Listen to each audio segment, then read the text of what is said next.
The original C3 was not the most memorable of cars. In fact, it was dull and dumpy, and it was easily outshone by the edgier and sexier C2. But things are changing at Citroen.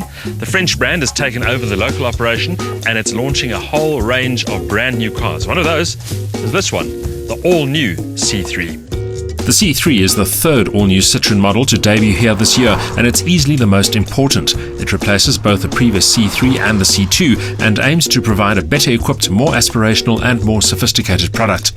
Positioned at the premium end of the subcompact sector, the C3 is up against some stiff competition though, including Volkswagen's new Polo, PSA stablemate Peugeot's recently updated 207 and arch-rival Renault's Clio.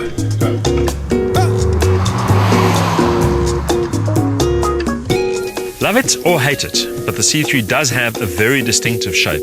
It's not quite as bulbous as its predecessor, but the arched roofline is still a key design feature. It also is quite a bit larger than the on-paper dimensions suggest, and the bright work and the detailing adds an upmarket touch.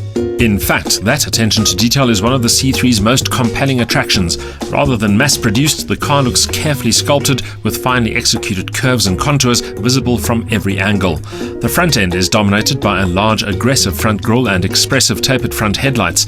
Chrome embellishments add further visual interest, as do the recessed fog lights. In profile, the large glass area, narrow roofline and contoured haunches are the most prominent features, while the large wheels and short overhangs emphasize the C3's poised, confident stance. The rounded rear is most reminiscent of the old C3, but embellished by a broad chrome strip, a subtle roof spoiler and a deep rear apron. The overall impression is sophisticated, elegant and grown up.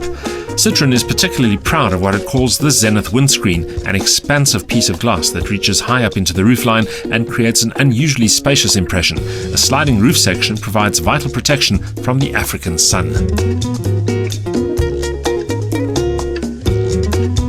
But the interior is easily the C3's most impressive aspect. The combination of soft and painted surfaces, as well as intuitive ergonomics and a reassuring sense of quality, really makes this a welcoming space.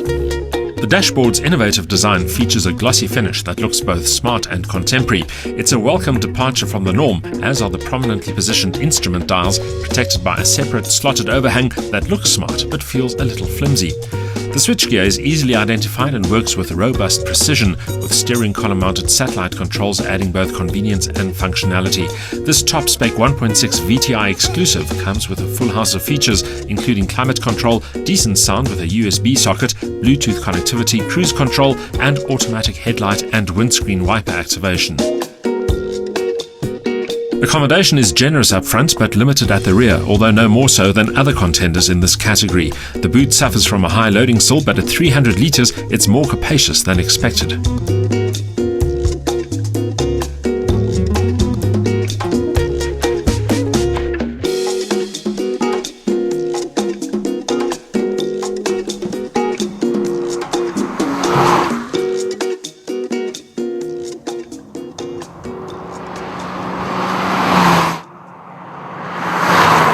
Providing the pep for this flagship of the C3 range is a 1.6-litre four-cylinder engine with electronic fuel injection. It produces 88 kilowatts of maximum power, 160 newton meters of torque, which is ample for a car weighing around 1,100 kilos, although the delivery is on the peaky side.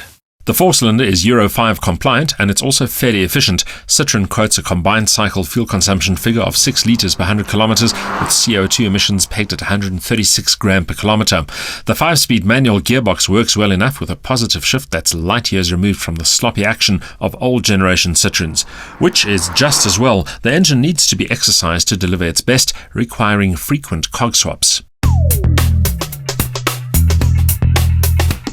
The C3 isn't meant to be a hot hatch, but progress is brisk enough.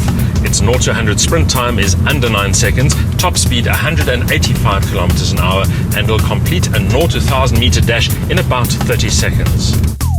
The chassis and suspension are focused more on comfort than response. The dampers are compliant enough to forgive irregular road surfaces, but the downside is a chassis that lacks composure when cornering hard.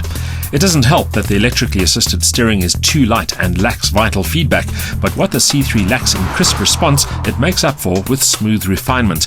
Overall comfort levels are admirable. The C3 represents an intriguing alternative to more established players in the subcompact sector. Its focus on quality, high equipment levels and progressive design is impressive, and it creates an upmarket impression which is unusual for this sector. Add brisk dynamics and refined road manners to the equation, and the C3 could well become a leading contender in the small hatch domain.